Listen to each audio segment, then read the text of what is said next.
And it's 10 a.m. right here in Lagos, Nigeria. Good morning, good evening. Wherever in the world you're watching from, it's Business Morning live on Channels Television. I'm Ladi Williams. First off, let's take a look at what's happening in markets, starting with grains. Now, Chicago wheat futures snapped a four-session winning streak today, with the market dropping from a two-week high as investors squared positions ahead of a key U.S. report on the global supply and demand. Corn and soybeans edged lower, though concerns about hot and dry weather conditions in the U.S. Midwest limited losses. The most active wheat contract of the Chicago Board of Trade was down 1% at $8.02 for a third of a bushel as of early trade, after climbing to its highest since July 29th in the previous session at $8.21 a bushel. Parts of the U.S. Midwest received rain in recent days, but heat in the western regions of the Farm Belt is expected to continue to hurt crops, including soybeans, going through a key growth phase. And oil prices dropped in Asia trade today amid an uncertain demand outlook, though benchmark contracts were headed for weekly gains as recession fears ease. Brent crude futures fell 49 cents to $99.11 a barrel after touching that $100 mark, while U.S. West Texas Intermediate crude fell about 50 cents to $93.84 a barrel.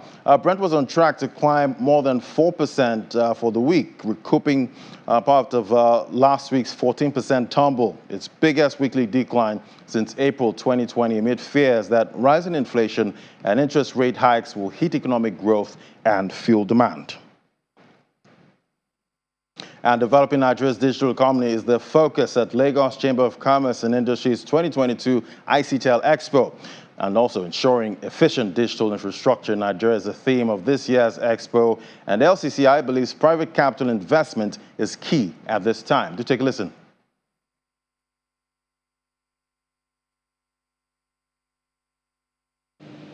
The theme of this year's edition of ICTEL Expo, ensuring efficient digital infrastructure in Nigeria.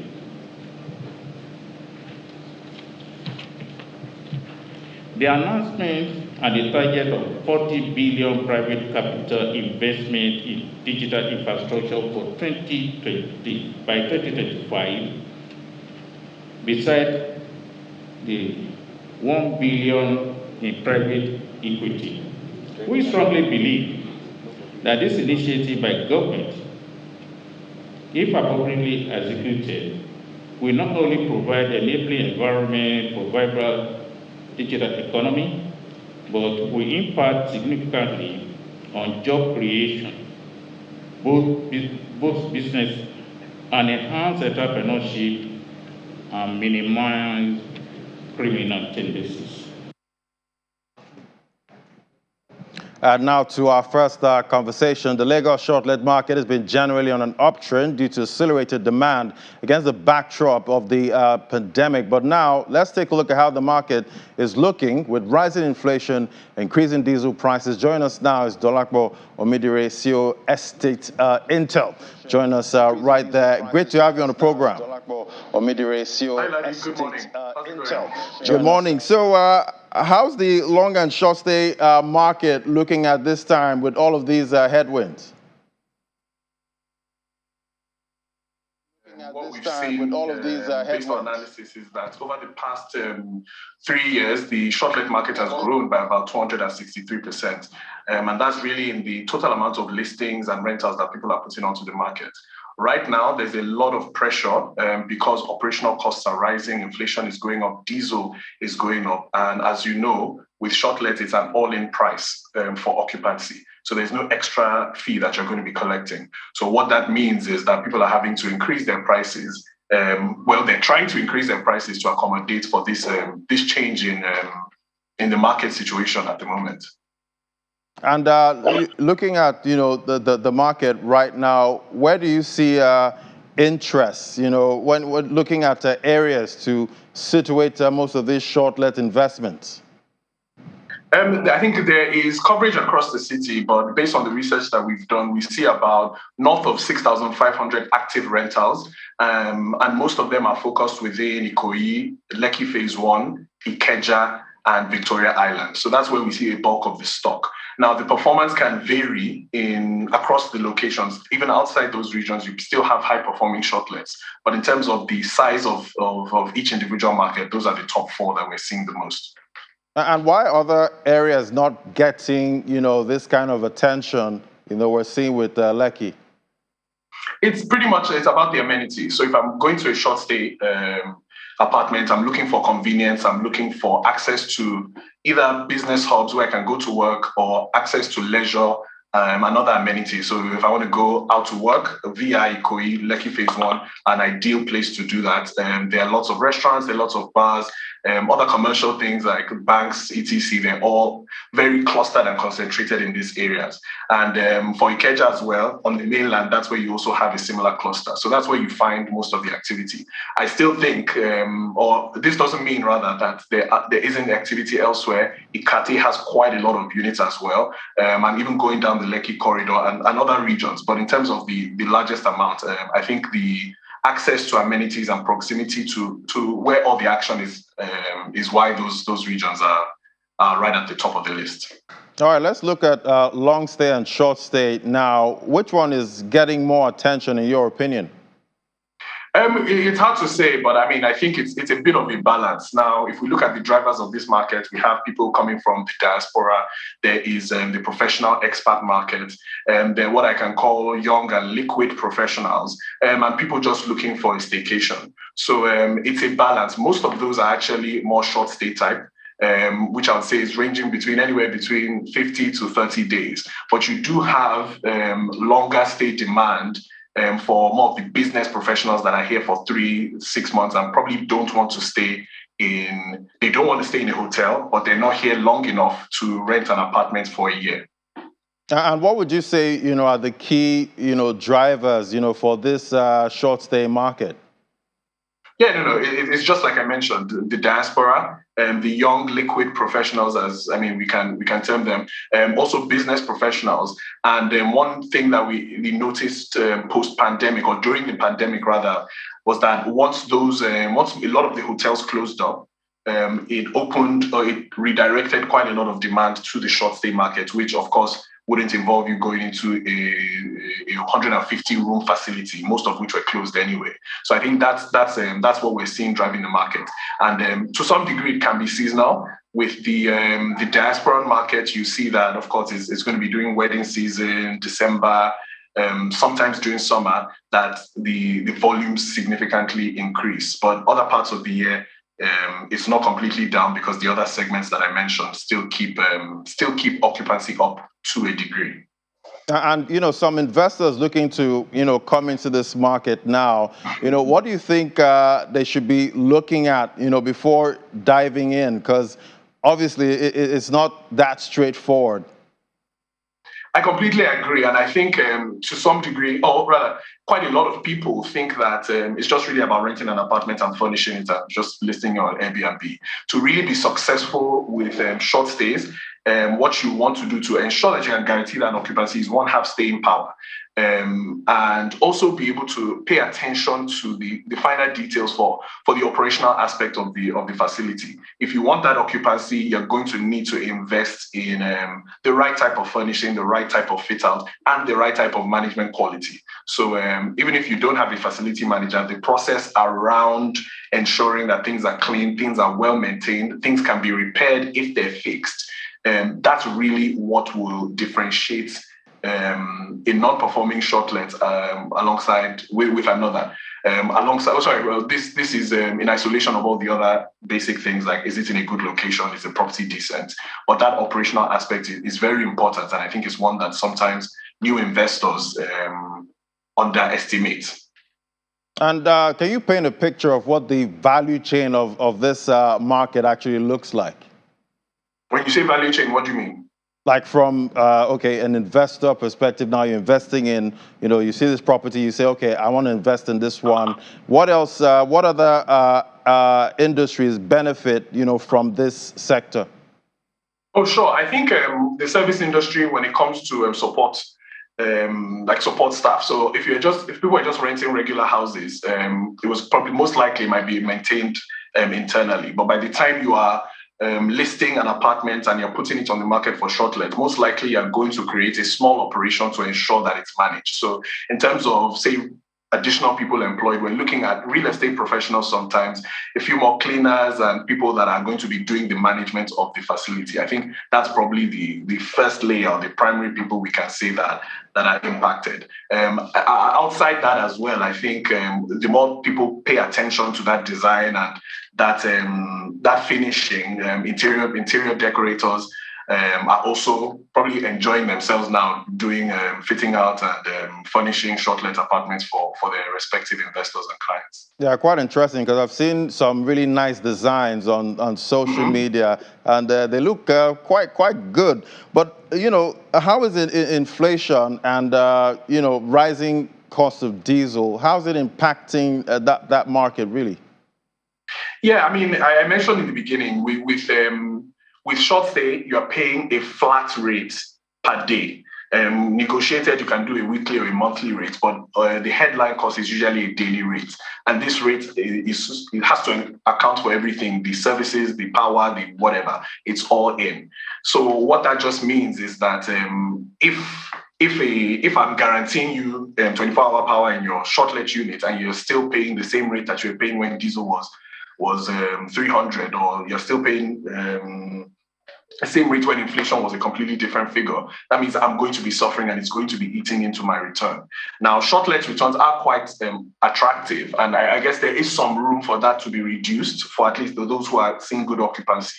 But what I expect to see is that people start to increase their daily rates to accommodate, or not start to, they are increasing their daily rates to accommodate for the similar price changes, or they start to look at alternative ways to structure the occupancy.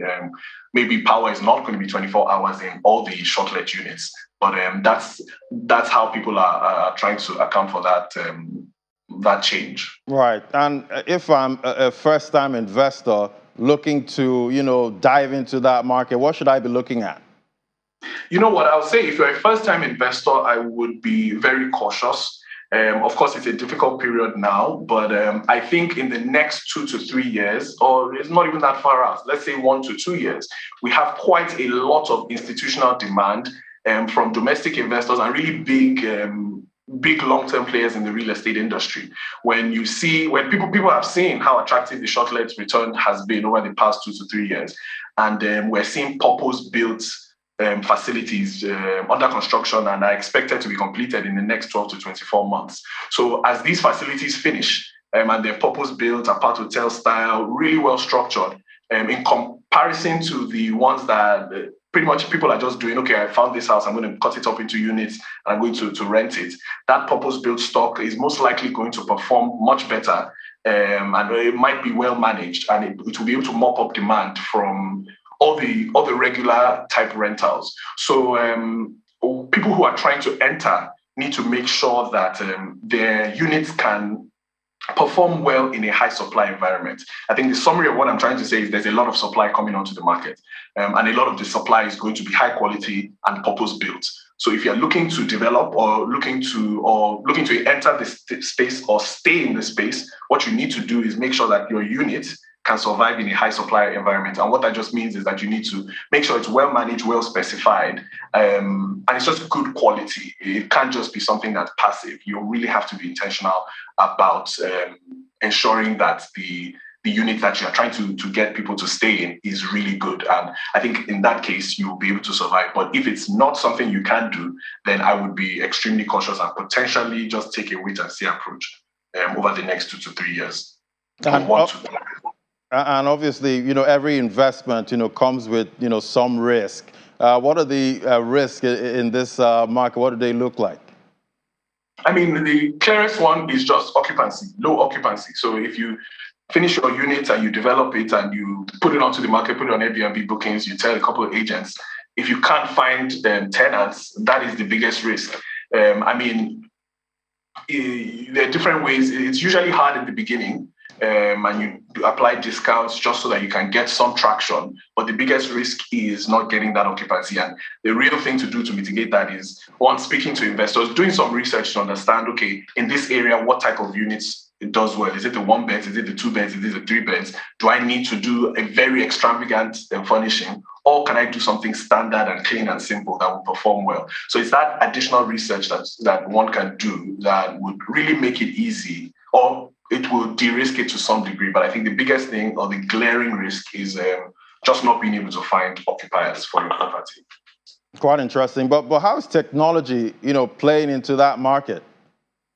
Well, we're seeing Airbnb, of course, is being used, bookings, but quite a lot of the transactions are still offline, with agents who manage properties and are still using word of mouth and network. But Airbnb and a bunch of the listing platforms and some of the, I can't remember the name right now, but some of the management platforms, just to ensure that all the bookings, the data from the occupiers that are staying is logged in properly. But yeah, that's how I'd say tech is playing a role in this. And you're talking about listing platforms. Which ones are used the most here in Nigeria? Is it the international brands? Because you mentioned Airbnb there. Do we have homegrown platforms that are actually getting those sales out there? There are a few of them, but I think, like I said, it's a mixed bag. Tech is playing a role with some of the local platforms and some of the global platforms like Airbnb, but it's still a good number of those transactions are still being concluded with agents who just manage or know of a bunch of units and can refer and close. And it's the first half has been quite impressive, but what are you seeing, going forward for this market? For the short stay market, it goes back to the outlook that I gave in terms of the incoming supply.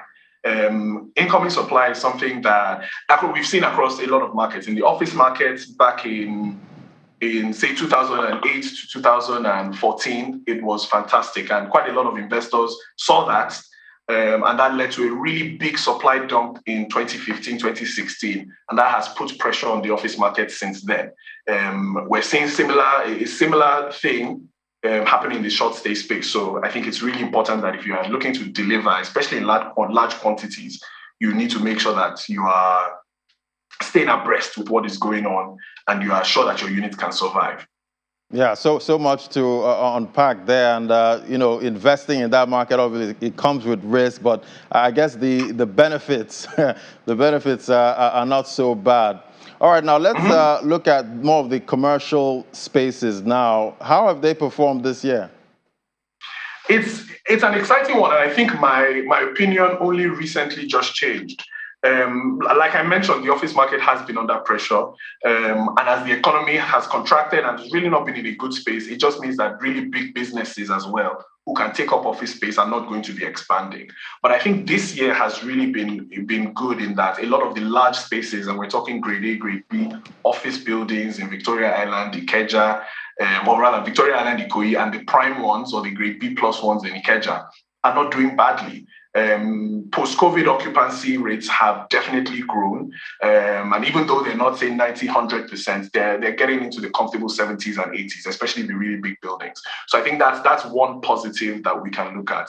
On the other hand, I think the FX, which is FX situation and the devaluation, or not the devaluation of Naira, but the volatility of the Naira, especially on the black market rate, it really makes it difficult for anybody investing in large-scale real estate. So this is shopping malls, office buildings, hotels, because most of those properties are financed in US dollar. So any volatility there puts pressure on the tenants because the tenants are paying most likely dollar-linked rents or dollar rents. So it just puts pressure on them because a lot of the time they're not going to be able to get it at the NAFEX rate. So it also means that maybe some discounts are going to have to come into the picture, which obviously then put pressure on the owner who is paying back a bank, repaying their loan. So anything that has to do with FX volatility, it's not great news for anybody investing in real estate. But in terms of the performance of offices, I think it's starting to stabilize. But we'll see how it continues to progress based on the new supply that we're expecting in the next. All right. In the next. All right, we'll keep tracking that market to see how it grows. Thank you so much, Dolapo Omidire, CEO, Estate Intel. It was great having you on the program. Okay, thank you. Thank you. All right, now, so after the break, we look at Nigeria's banking sector performance as foreign inflows rise in the first half, and we also take a look at what's happening with the banking stocks on the NGX. That's in a moment. Do stay with us. This is Business Morning.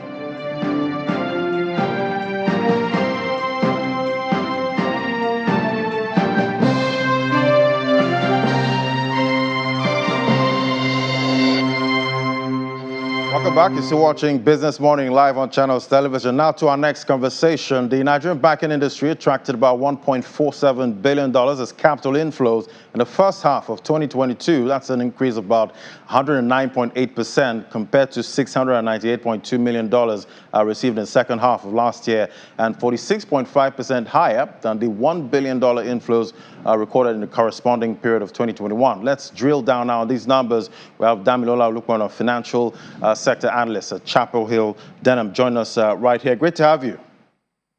Yeah, thank you for having me, Ladi. Yeah, so Damilola, looking at these figures now, what does it tell us? We're seeing quite an increase there, and the banking sector getting the chunk of that inflow.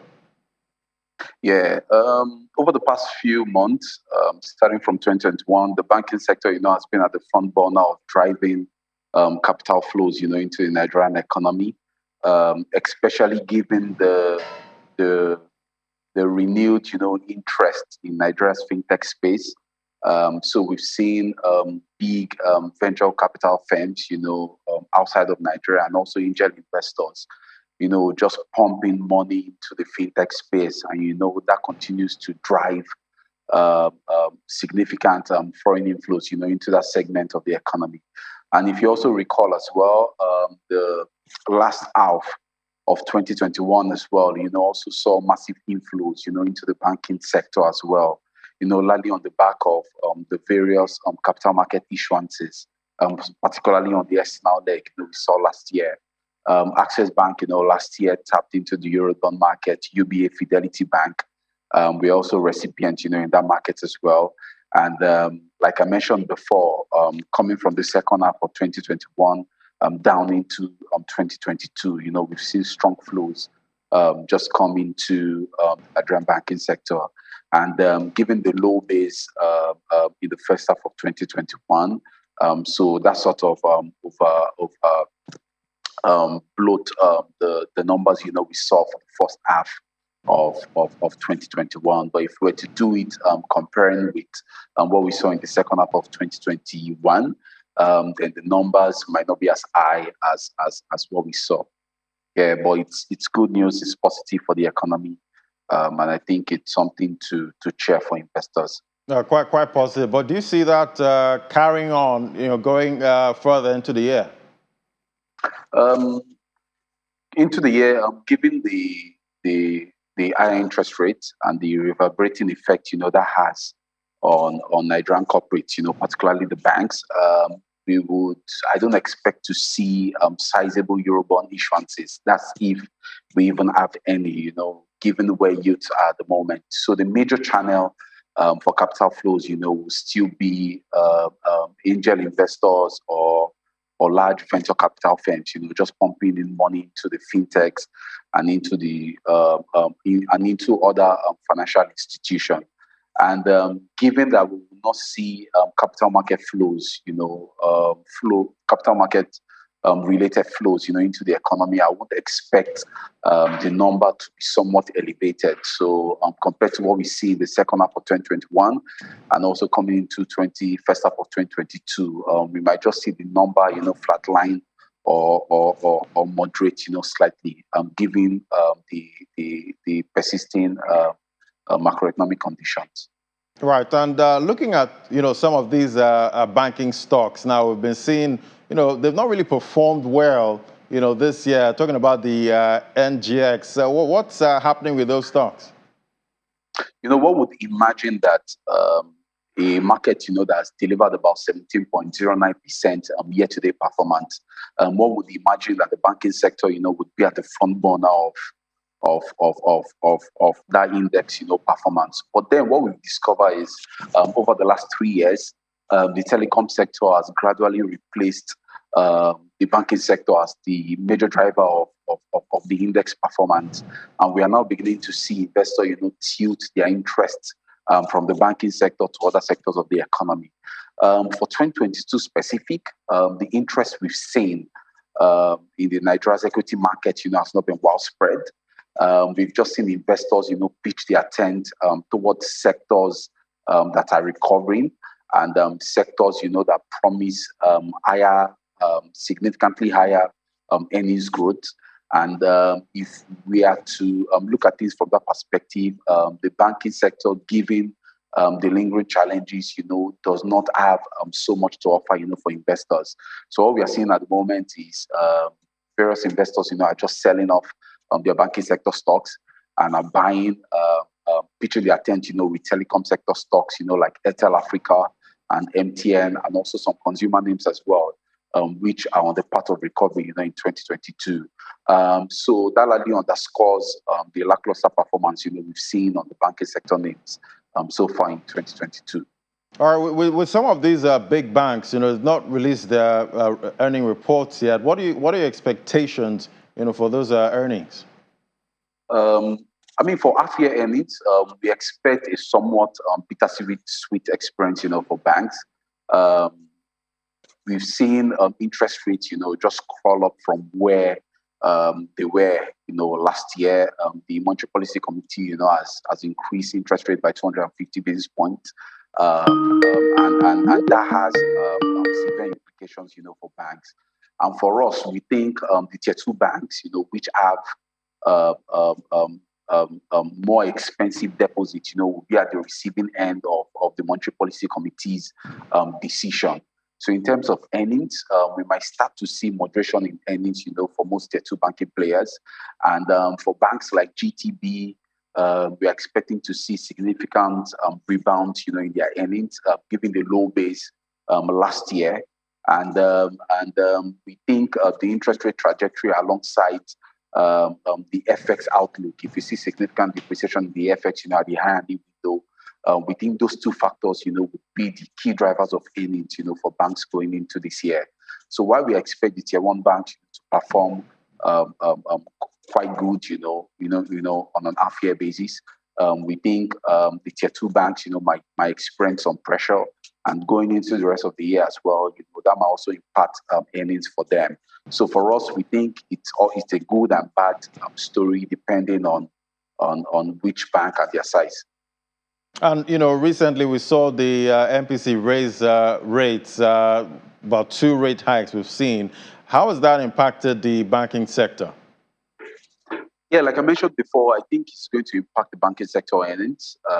If you look at a bank like GTCO, for instance, that has retail deposits constituting about 80% of their overall deposits, we think the impact, on that front will be a lot muted when you compare it to other tier 2 banks, with an average of retail deposits of about 50 to 60%. So for us, like I mentioned before, I think the tier 2 banks, will be at the receiving end. But then on the good side as well, we also expect to see upward repricing in loans, which is also positive for earnings for banks. And we expect to see asset yields, also expand as well. Because what we have at the moment is fixed income instruments, ticking higher, which would mean that on a year-on-year basis, if you compare the interest income from fixed income securities for bank, we expect that to also come in higher, this year, given where interest rates are. So we think the net impact of that will be somewhat positive for the tier 1 banks who have sizable balance sheet to reap dividend, from the higher fixed income leg.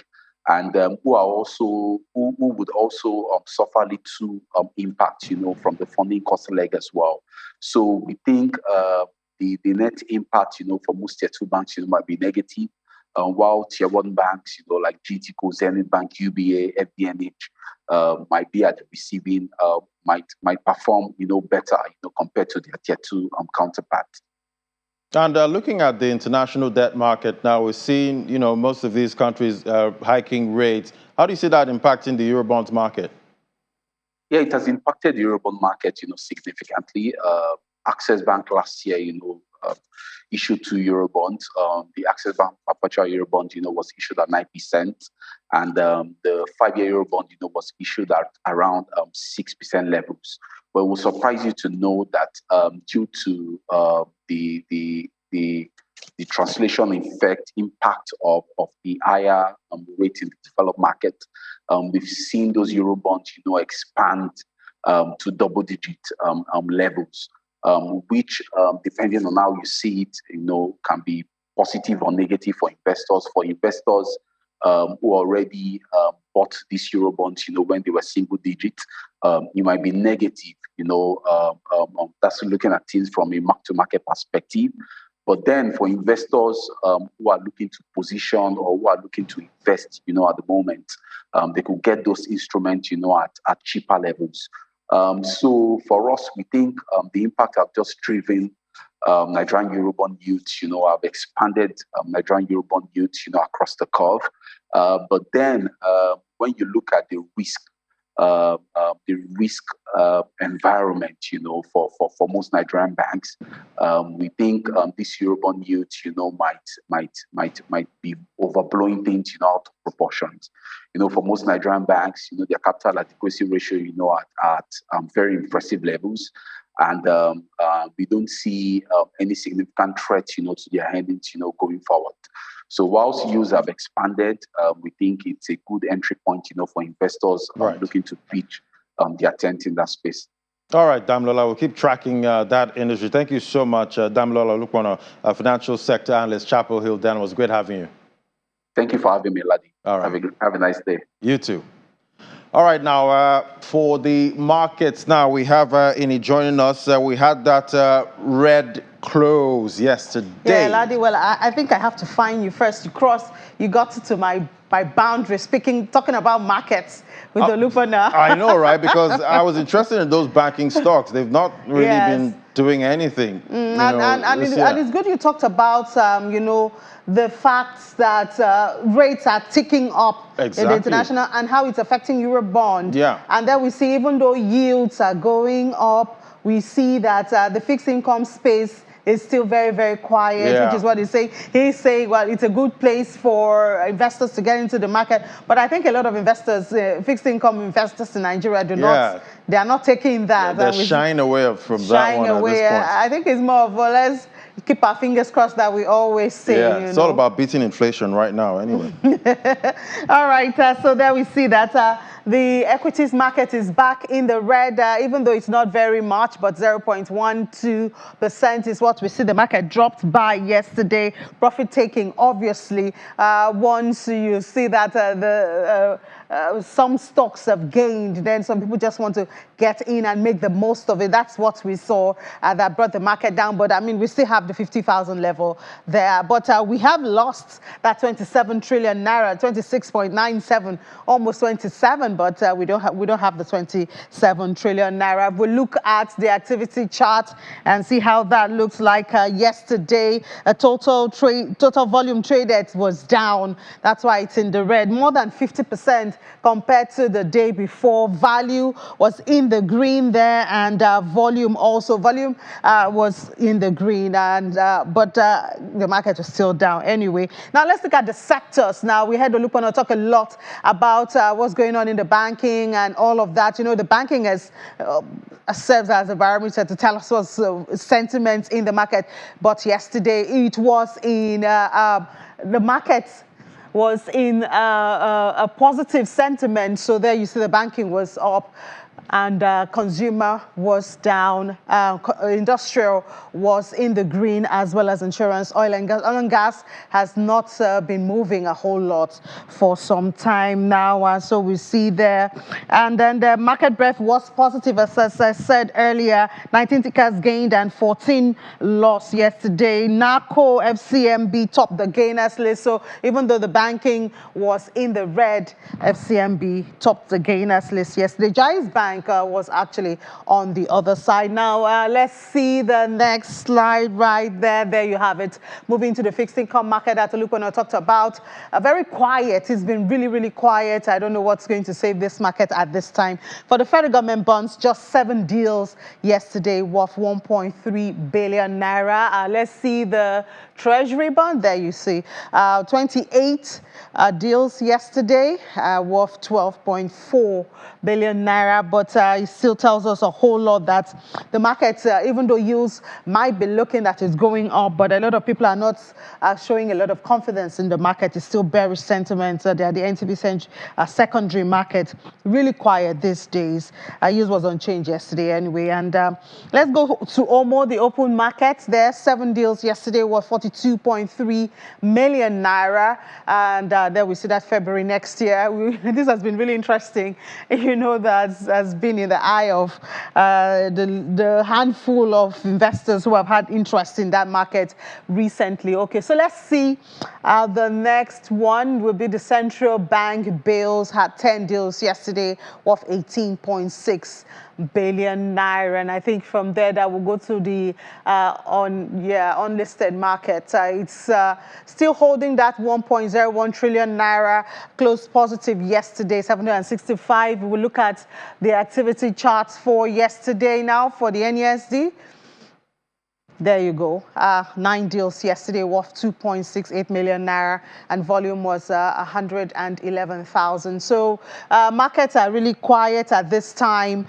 We do hope that some things can bring it up, but the reality is that liquidity is squeezed both for the fixed income and the equities market.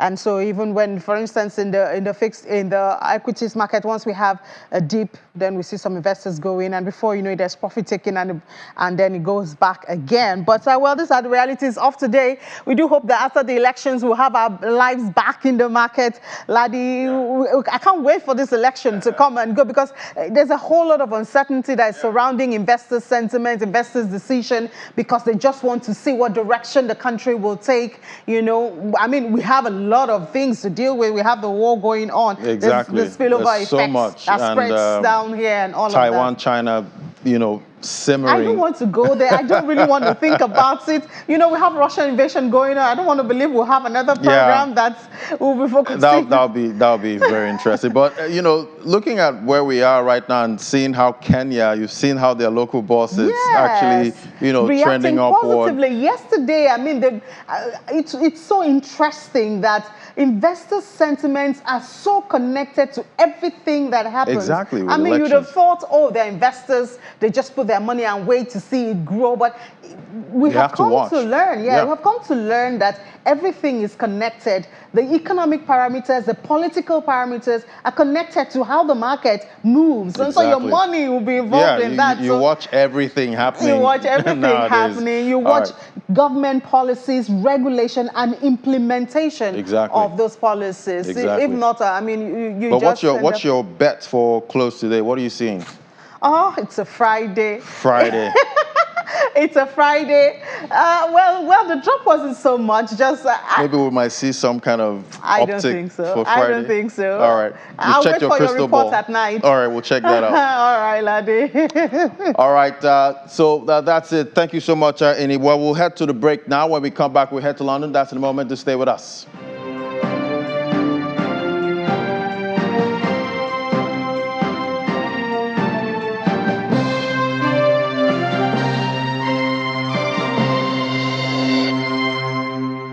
Welcome back. You're still watching Business Morning live on Channels Television. Let's head on to UK now. We have Juliana standing by right there. Great to have you, Juliana. Good morning. Thank God it's Friday. So we have data early this morning.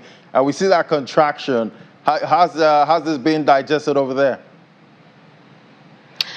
Good morning, Laddie. I've got that Friday feeling that I can feel from you and Inni too. It has been a pretty long week, and especially in the UK. We've just been battered with daily news of doom and gloom. And we've got some today, which has doubled down on the statement, the warning we got from the Bank of England's Monetary Policy Committee last week that Britain would be entering into a recession this winter. And it does appear that we may be on the way, because the Office for National Statistics have have revealed GDP data for the month of June and for the second quarter between April and June, and there are contractions. June month on month saw a 0.6% contraction, and for the entire quarter it was 0.1%. Now, the biggest contributor to that has got to be these spiraling energy bills. We've been speaking about it every day. The reason why is because it is really hitting households up and down the country. By October, millions of people will be paying 3 times as much as they were for their gas and energy as they were in April. So we're expecting it to rise to £1,900, and then there are some suggestions that bills could get to £5,000 by January. That's a huge issue, and that is squeezing households. That is one of the reasons why inflation is skyrocketing high, and of course that is having a dent on growth, because if you've got huge bills that you've got to pay for at the end of the month, you're not going to be able to spend that extra money on frequenting restaurants, on going out to buy some new clothes for work. You're going to be tightening up your belt, and that's what we're seeing. Another really important factor as to why GDP contracted 0.6% was the Queen's Jubilee Bank Holiday. Remember that? That was a really good celebration. It did actually bring hundreds of millions of pounds to the capital. But we had 2 bank holidays in the UK, which is incredibly rare. So we had that Thursday off and the Friday off, where banks were shut and main businesses were not trading. And of course, that is going to squeeze the economy a little bit tighter. So that is a huge concern. Also, as well, let's not forget, Britain is a service-based economy. 80% of services contribute to Britain's GDP. And we know that that test and trace system, which made billions, is no longer really viable, because most people, unless you're going to some strict places on earth, don't need to take a PCR test. So it's all contributing to this mess that we're in. There have been some really high-level crisis talks. There was one yesterday chaired by Prime Minister Boris Johnson. He was flanked by the Chancellor Nazim Zahawi and the Business Secretary Kwasi Kwarteng. But unfortunately for Brits, the Prime Minister is saying, hands off, I'm not getting involved. This is something that my successor needs to deal with. But that's pretty difficult when, of course, people need help now, not on September the 5th when his successor is going to be announced. Exactly. And any direction for the markets with that data we got? Well, markets pretty flat the last time I checked. FTSE 100, FTSE 250, pretty much steady at the moment. But there is so much anxiety, lots of apocalyptic, scaremongering terms coming from observers, economists, and British media here, kind of getting, markets a little bit anxious at the moment. But then again, we've got really high commodity prices, haven't we? So they're kind of leveling out the anxiety. But it'll be interesting to see if it's dipped even further at intraday.